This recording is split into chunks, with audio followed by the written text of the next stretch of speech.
your approach. I mean, sometimes we take a hard bite. It helps us as politicians. Nowadays, when I listen to you, I even panic. Why? Maybe, hey, Why do you panic? the way you, Papa, you know Papa. Figuratively, he bites as hard as he can. Okay. And of course, when he puts his fangs into you, you certainly feel it. I think it pretty. Watch Johnny's bite. Bismillahirrahmanirrahim. Alhamdulillah Rabbil Alamin. Hasbunallah wa ni'mal wakil. The Lord is my light and my salvation. Whom shall I fear? And yea, though I walk through the valley of the shadow of death, I will fear no evil, for you art with me. Thy rod and thy staff, they comfort me. Thou preparest a table before me in the presence of my enemies. You anoint my head with oil. My cup runneth over, and surely goodness and mercy shall follow me all the days of our lives, and I will dwell in the house of the Lord forever and ever. Amen. Assalamu alaikum. It's Tuesday. Welcome to Johnny's Bite. This morning, I have good news from the Regional Coordinating Council. I'm told that there are 20,000 street lights that will be distributed, and they are computing the list of the various electoral areas that will require the street lights. We've been talking about street lights, and we've been talking about what do you call it, traffic lights as well. So this is good news. We hope that it comes quickly so that it provides a lot of security and visibility and illumination for those who drive at night. And while at that, maybe we want to also send some night guards out there. But congrats to Henry Korte and his team for this one. Number two, I am also informed that in the coming days, there will be some reliefs. I'm waiting for them. I shall not let the cat out of the bag. But you see, yesterday I raised a key question about the Honorable Cecilia Abena-Dapaah. A friend of mine who is a security expert called me and asked me how I thought about it. Because I raised a question and said that Madam Cecilia Abena-Dapaah engaged the services of a maid servant or a housemaid who had not gone through security vetting, or if you like, sweeping, as they call it. And this person, I'm scared as I speak, may have access to key information that is not supposed to be in the public domain. If I tell you some of the documents and things that I received that I think, no, this one doesn't have to go into the public domain, you'll be shocked. So this is supposed to be the girlfriend of somebody who worked with them, who was in JHS or JSS, according to Mr. Paula Domotry, and was brought in because she was pregnant to come and work 3 times a week to be paid something and all of that. And I asked that question, what kind of security vetting was done? And how many ministers have such a situation where they just employ people, especially cabinet ministers, and no security sweeping is done of them? What if somebody had planned with them to come into your corners so that whatever information that you have could be out there, not just in Ghana, but could be exposed to other countries? I asked that question yesterday. I asked the question as to how, if you are in JHS, then you are a minor. And if you're a minor, the minister who also acted as a gender minister at some point knew that this was a minor. I say if knew that she was a minor and yet went ahead to engage and didn't, alert the authorities that a minor had been impregnated and all of that, because we've been trying to spend money in this country to fight teenage pregnancy. I'm just asking the questions. And then I also asked the question of morality. That nobody has said that anybody has stolen anything. But the question of morality, should you have kept that much money at home? And Elvis Daku of the Finder newspaper is asking the questions, is it before or after balance? She was asking a certain question on Facebook the other time. I've forgotten the exact question. But for me, the bigger picture is that a lot of conjecture and narrative is going on because Madam Cecilia Abena-Dapaah herself has not spoken. The New Patriotic Party that she belongs to which forms the government, has not given us an official position. The government itself has not given us an official position on the $1 million saga, 300,000 euros, and all the others. So the question is, what is the position of the NPP, which said, I shall protect the public purse? What is the position of the government itself? And the bigger question, if I were a PR person, I would have asked Madam Cecilia Abena Dapaah to at least make a simple public statement, because the first time she spoke through some people who were, through a press release, I should say, the letterhead was wrong. There were inconsistencies in it, and she was demanding that there were inconsistencies in whatever has been put there. Well, the charge sheet has been amended. But the conversation is that, should Madam Cecilia Abena Dapaah herself not be speaking to clear her name at least? Because the lawyer told me that there's the rule that you are innocent until proven guilty. Agreed. But the lawyer also said that, look, there's also the reverse burden of proof. And if everybody is saying it, everybody is saying you're innocent until proven, but if everybody is saying that everybody and is pointing at a certain direction, now the proof lies on you to come and clear your name. I've seen Mr. Adomotri do a very brilliant job for Madam Cecilia Abena Dapaah, and I yesterday asked the question as to whether he has been assigned to do it, whether he elected to do it, or whether he's doing it because he's a member of the government and he has told her that he's sympathetic towards the party. I asked that question. But it is Madam Cecilia Dapaah's job to speak up and defend her money, if it is so indeed. Now, on the front page of the Daily Guide newspaper, the leader of government business and the Minister of Parliamentary Affairs and the long-standing MP for the good people of Swami in the Ashanti region, who at some point 2 years or so ago were demanding for their roads, and they had to pelt the MP with pure water. He is here on the front page. It says the Bank of Ghana is not mandated to report to Parliament. Majority Leader. Bank of Ghana not mandated to report to Parliament. Majority Leader. This is trite knowledge. We all know it, sir. Leader, we know this. What people like Nana Kobina Nketia, Omahene of Esikado traditional area, what nobodies like Johnny Hughes and many others are asking is that parliamentary probe, that parliamentary oversight, because as it stands, the Bank of Ghana, if you look at the narrative that's ongoing, it looks as if the Bank of Ghana has had its hand dirtied. So the Bank of Ghana cannot be the very people who have given us such a report, a loss of gone past 60.8 billion, and they're the very persons telling us how they can do that. So we don't want another kind of situation where, I took you into the mess, but I can take you out of the mess. The probe is what we are looking for. And such language, such dismissive language is not what we need at this time. The young people of this country, they used to complain. They used to mass up and do demonstrations, fix the country, do this, do that. Say, get out, go and fix yourself. We are fixing it. Now, most of them are not speaking as much as they're doing publicly. They used to do publicly. And that's a dangerous one.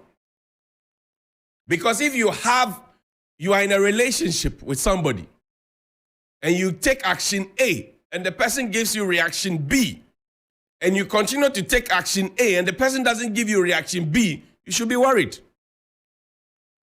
Alright? If the person, you do action A and the person does action B, every time you misbehave, he complains, or she complains, you misbehave, he complains, goes to this person, that person, say, and you keep doing and do even worse. You do A, B, B, O, A, Agbo, and they don't complain, you should be worried. That is where see something, say something comes into the picture. So yes, we know that the Bank of Ghana is independent. The Bank of Ghana is all of it. But we have also seen how the Bank of Ghana has printed money to support the government. We have seen the ballooned expenditure, even when we were told that we didn't have money. So there ought to be a bipartisan probe as soon as possible. That's what Nana called for. And Nana said that we should not be as dogs whose mouths have been clamped and we cannot speak up. Too many things are happening, and every week there is something that is happening. Jato and the lands. It happened. There's now a new report. It lists the list of corrupt institutions in the country. There is passport office issue. There is a contract issues, Auditor General's report. Just a bazaar. And you want the young people to be excited? Now, yesterday, the Minister for Foreign Affairs, the Honorable Shirley Ayoko Botchwey, she is also a former member of Parliament. She went to the passport office and she wasn't happy. Listen to her. This cannot continue.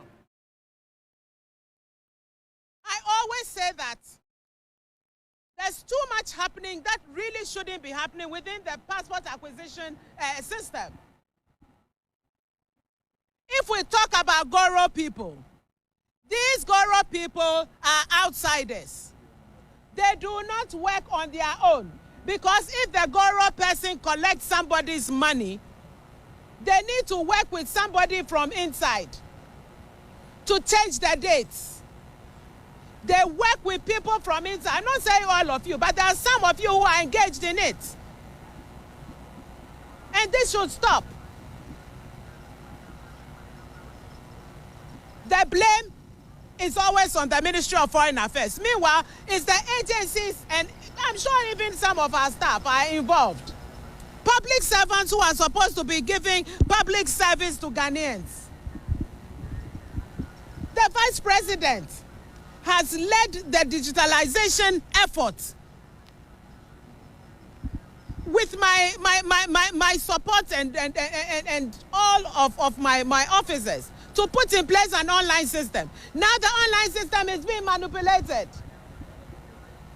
so that people can make money off it. There's an investigation going on, and some names have been mentioned.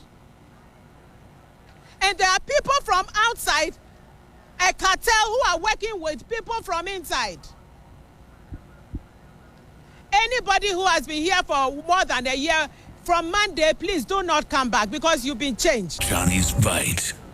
So that was Madam Shirley Ayoko Botchwey, Minister for Foreign Affairs and Regional Integration. Madam Shirley Ayoko Botchwey, Minister for Foreign Affairs and Regional Integration. She has been a Minister for Foreign Affairs over the last 7 years, since 2001. Prior to becoming the substantive Minister for Foreign Affairs, she had been a Deputy Minister for Foreign Affairs under Nana Addo Dankwa Akufo-Addo when they served under Kufuor 1 and 2. Johnny's Bite. So, Madam comes to the table with a lot of experience. First as Deputy Minister at that same ministry, and now as substantive Minister at that same ministry. Johnny's Bite. Now, Madam raises a question that we all know about, and I have stood on Johnny's Bite and spoken about this passport issue on and on and on. And that's why I'm saying, if government will spend a little time and avoid being dismissive and rubbishing what I say, and they listen a little bit, we will not be here. Johnny's Bite. I've spoken about this passport matter. I have said it. I said it a long time ago. Nobody listened.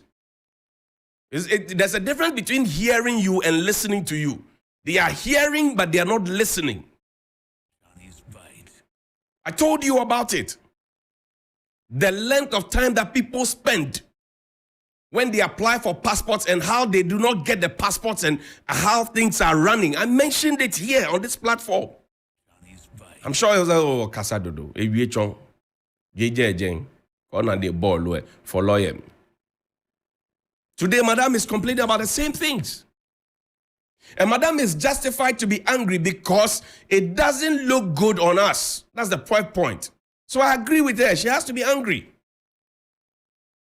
But now who caused some? Now who caused that?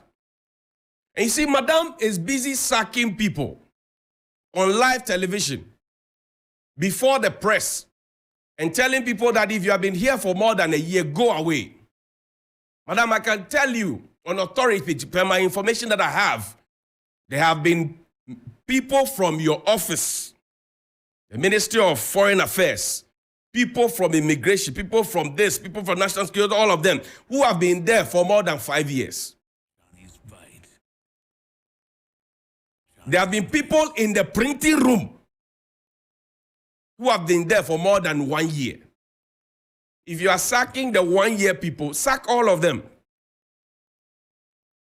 If you are reassigning them to other places, please do. Let it be holistic. But Madam is complaining about the system. Madam is complaining and saying that the computerized system has been manipulated and that people have gone behind it and people are doing things. Johnny's bite. Let me give Madam a reminder. In 2021, she appeared before Parliament of the Republic of Ghana for her vetting. At that particular vetting, she feigned ignorance about the $150 testing regime at the airport. She was not the only one. Madam said she had not seen the contract. She was not consulted. Godfrey Yebu, Attorney General, said he had not seen the contract. He was not consulted. Johnny's bite. Kweku Agyeman-Menu, Health Minister, said, I have not seen the contract. I was not consulted. Johnny's bite. And then there was also the Defense Minister? I also have not seen the contract. I was not consulted. Johnny's bite. So which ghost put the contract together and decided to take it to Asamando? Johnny's bite. Give Madam a reminder for me, please.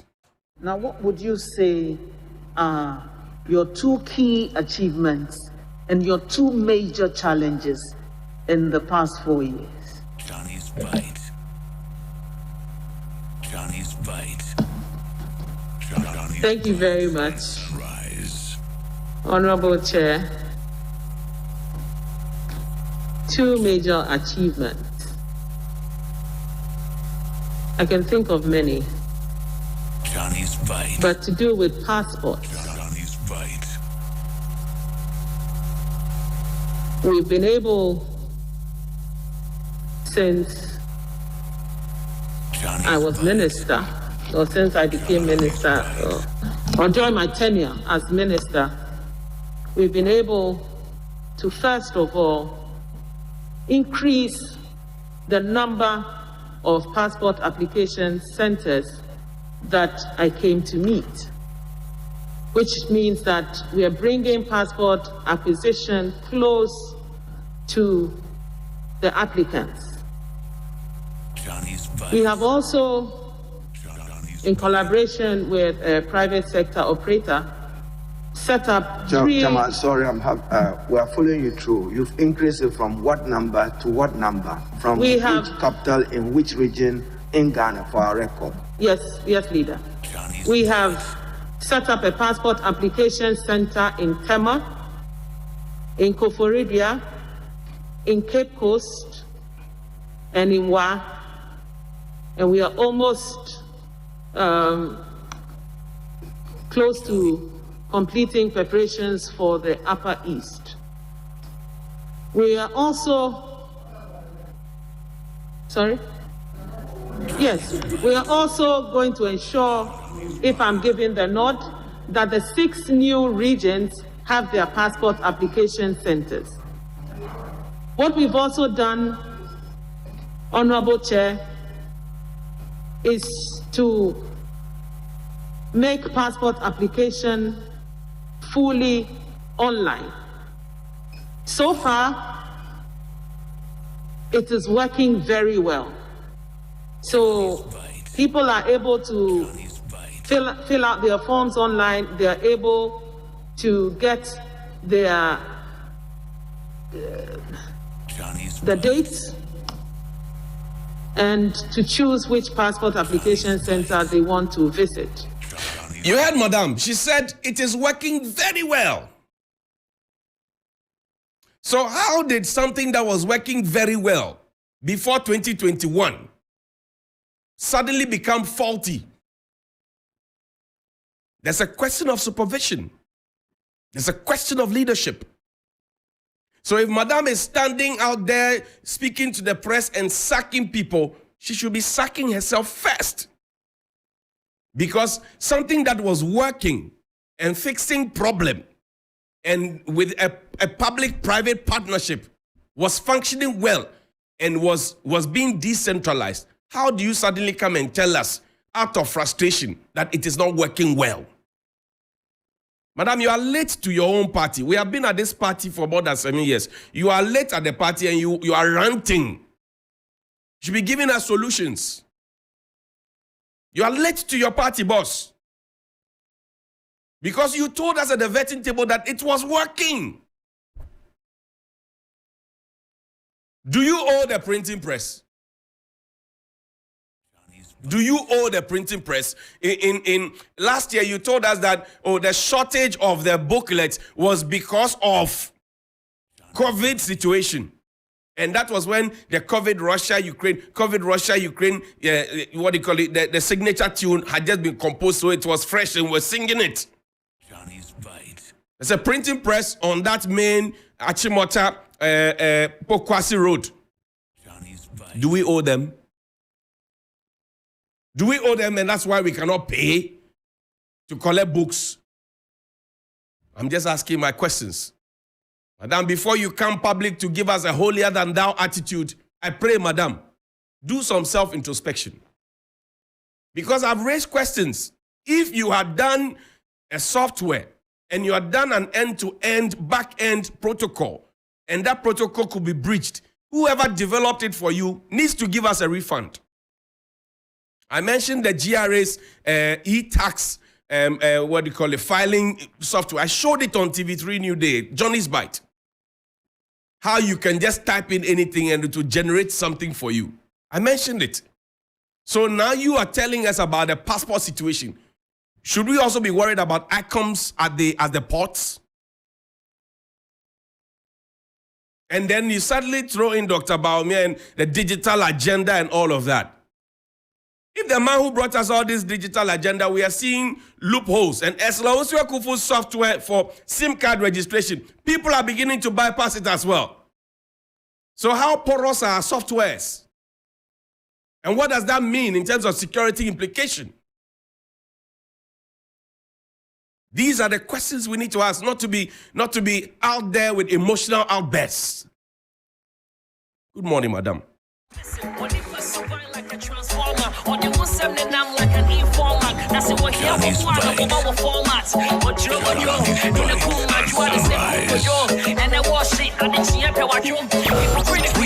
Sunrise.